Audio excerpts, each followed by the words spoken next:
League of Legends is a small indie game developed by a budding studio called Riot Games that features a multitude of characters and locations that range from high fantasy to steampunk, and yeah, you get the idea.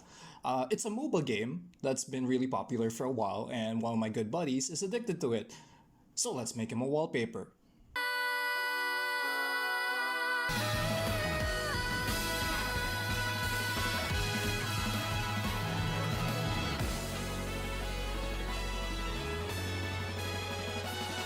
Now the plan to tackle this is relatively simple and straightforward.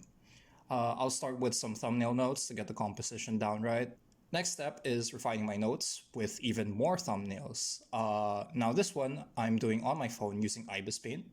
I paid for my version on Android, but I won't get into the details on what I use here. If my notes from last time is to get a loose grasp of the look, this one I would say at this stage is more of a loose grasp of the vibe.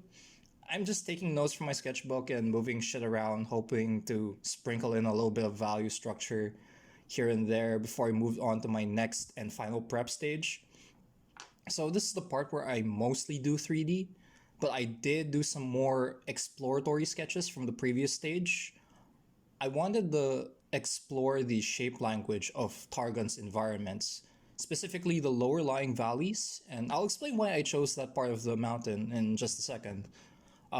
See, what makes this wallpaper special is that my friend is also a really big fan of another indie title, Guilty Gear. I remember him talking about his love for this one character. I think he mains Ramthal.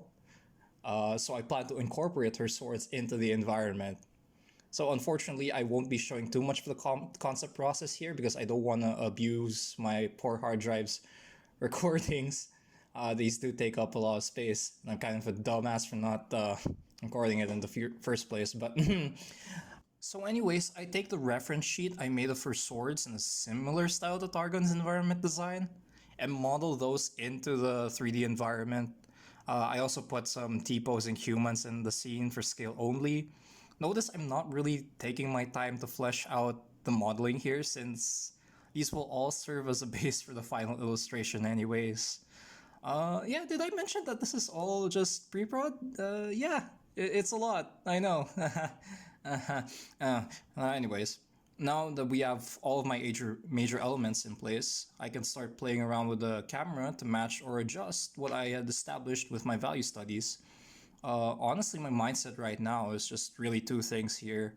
One, how can I establish a base for Targon's massive scale? And the other is how can I highlight the moment of the two characters are having. The main characters in the scene are particularly Leona and Diana. But my main priority, of course, is still going to be the characters. Of course, I don't intend to fix all of these problems right off the bat, but I find having a solid foundation now will help me solve a lot of the headaches later down the line. So now comes the fun part, which is rendering. So my process when using 3D involves rendering the scene 3 to 4 different times. I always have a general lighting image using cycles. Sometimes I might add a line art modifier, render it with cycles as well. Another important one is having a solid value image just using Eevee's render engine.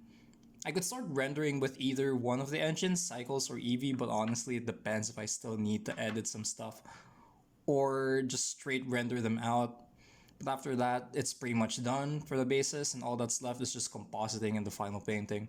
Now you may have noticed that I decided to create the CSP file with a resolution higher than the normal monitor. I wanted to go for the highest right now, which is I think 4K or 3840 by 2160, which is a lot. But I think it would be easy to downsize it from there since I do want to achieve that double wallpaper effect that looks good both on the phone and on the desktop. Another thing you may have noticed is that I made my renders the standard 1920 by 1080 still. So the reason for that is that I don't want to heavily rely on my 3D base because I still want to maintain that painterly-esque feel. So right now I'm adjusting the values and the cycle renders to adjust the two things I said I wanted to focus on, which is the scale of the whole scene as well as the moment of tranquility with Leona and Diana. So once that's done, I'll move on to slathering large shapes of color into the scene.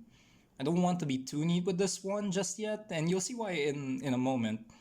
So remember the one scene I rendered out with just the naked figures for scale?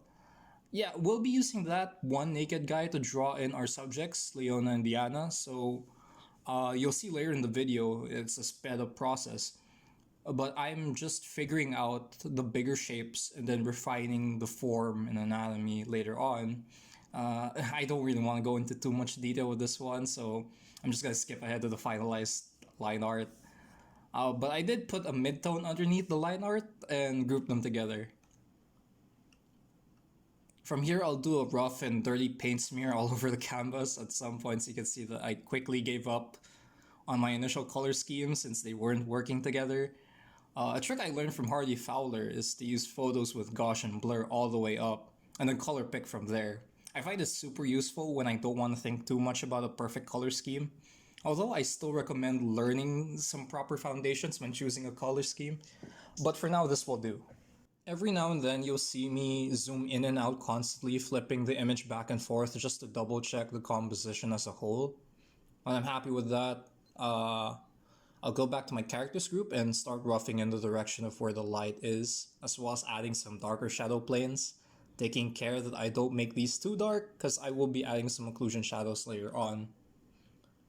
Here you'll see me jump between the character part and the background, so of course I would want to maintain that consistent level of detail in the illustration, but also keep in mind where I want to put the most important details. I'll be using atmospheric perspective to push back the furthest elements from the camera, aside from the characters. I would also like to keep the swords incorporated into the environment still fairly recognizable, since they're positioned around the foreground and mid-ground area. I can still be generous with a lot of detail. Every now and then, I'll take a glance at some concept work from Riot's artists and how they made their work and how they managed to preserve their level of detail while keeping that sense of foreboding scale that I really love.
Alright, now that I'm happy with my colors and values, I can start adding the pièce de résistance, aka the photo textures. You'll see me going around playing with a bunch of different blending modes and just adding the photos to what I need them for. I find that a common pitfall, at least for me, when using photo textures is being limited by the photos I choose. So the mindset I try to put myself now while photo bashing is that these images are just the garnish and not really the main carrier of the final image. I want to keep the value structure of the whole thing, so sometimes you'll see me adjusting the saturation and value in black and white. Sometimes the texture won't work for the image too, so at that point I just delete it and move on instead of trying hard to force it. So what you'll see from here on is a time-lapse of me just fixing different parts of the image, checking the value structure, adding some more layers with different blending modes or filters.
But yeah, once I'm happy with that, I'll merge the layers, do another double take on everything, and yeah, more or less that's the finished product.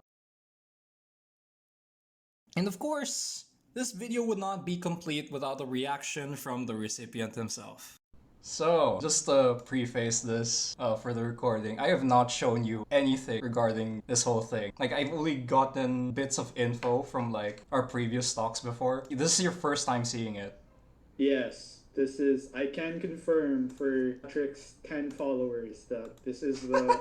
I have not seen anything prior to this. Not gonna lie, I'm actually kind of scared because like I don't know what your reaction's gonna be. This is the final image. By the way, this is in 4K. So 4K, dude. I don't even have a 4K monitor. Oh, okay. That is. That is. Oh wow! You took the original idea. You have Ram's sword there. yep, Dude. I have Ramflow. So Oh, it was actually dude, the one of the more challenging this, aspects. yo, this is so sick. Actually, the reason why I worked it in 4K was so you can crop it and adjust the size without losing the Yeah, quality. So in dude. theory, it should work also as like a phone wallpaper. Oh man, thanks, dude. I love it. My new wallpaper. And that's my process from start to finish, y'all. Hope you enjoyed the video and see you next time. Bye!